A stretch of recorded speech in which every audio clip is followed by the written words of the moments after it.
a démarré en effet l'application à Madison, très grosse boutique chez Bonpoint. On a vite étendu parce qu'en moins de 3 mois, on avait doublé le chiffre d'affaires. Donc voilà, il y a vraiment des KPIs très concrètes et qui en plus, et à l'époque, n'étaient pas d'un tel niveau optimal que ce que toi tu proposes aujourd'hui. Donc voilà. Donc quand on a vu immédiatement les résultats, sachant qu'on a démarré où c'était la directrice de boutique qui avait sa tablette, les autres n'avaient pas le droit d'avoir encore des iPhones. Personne n'avait d'iPhone en fait dans les boutiques. L'expérience avec la directrice de boutique a été phénoménale.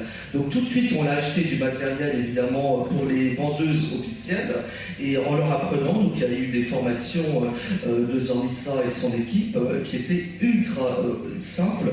Et j'insiste là-dessus surtout pour les équipes de vente, quel que soit leur âge, c'est très facile à l'usage. Voilà, on est vraiment dans cette relation client personnalisée, connectée au site, et ça c'était très important aussi, par rapport à la disponibilité des produits, et en plus ça permet de casser ces espèces de freins entre le e-commerce et la vente physique dans les boutiques.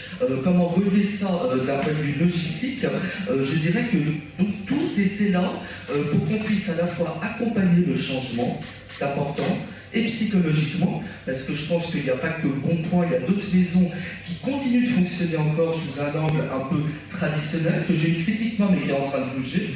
Et puis il y a le côté fun. Il y a le côté fun, parce que ça remobilise l'équipe de vente, qui adore justement envoyer la dernière pièce qui est arrivée. Elle va commencer à jouer sur la couleur, elle connaît sa cliente, ou son client, pardon, là je suis très féminine parce que c'était Bonpoint et c'est vrai que la clientèle était assez féminine. Mais voilà, en lui expliquant, j'ai reçu cette couleur, moi je me souviens de la couleur des yeux de votre enfant, c'était ça. Donc la fille, elle avait les yeux violets, on a reçu ce petit body. Immédiatement, la personne a dit, vous m'envoyez sur le champ, je le prends en 3 exemplaires. Donc il ne faut pas oublier ce côté aussi très personnalisé. Mais il y a la possibilité aussi de se dire, je vous connais. Et moi, je sais par exemple que l'Opéra de New York va donner tel concert. Ça, c'est intéressant. Ça vous permet aussi d'intégrer une vraie relation de proximité.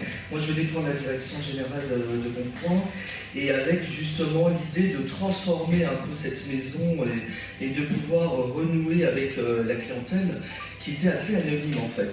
Les vendeuses avaient elles-mêmes connaissance de leur clientèle, elles la notaient sur des bouts de papier. Là tu parles d'iPhone, mais moi j'avais des vendeuses qui avaient plus de 60 ans et qui en étaient encore avec leur petit calepin et qui écrivaient, en fait elles avaient les portables, etc.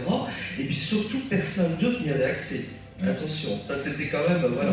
Et c'est quand même la problématique aujourd'hui dans des maisons qui sont des très belles maisons de luxe, avec encore une historique un peu familiale et qui doivent vraiment se transformer. Après, je pense aux turnover importantes. Dans les boutiques, les vendeurs ou les vendeuses qui partent, parce qu'ils vont partir vers d'autres boutiques plus offrantes, etc. Au moins, leur fichier client, il est détenu par la direction. Voilà, donc c'est peut-être un tout petit peu corporel ce que je dis, mais je pense que ça fait partie aussi des choix.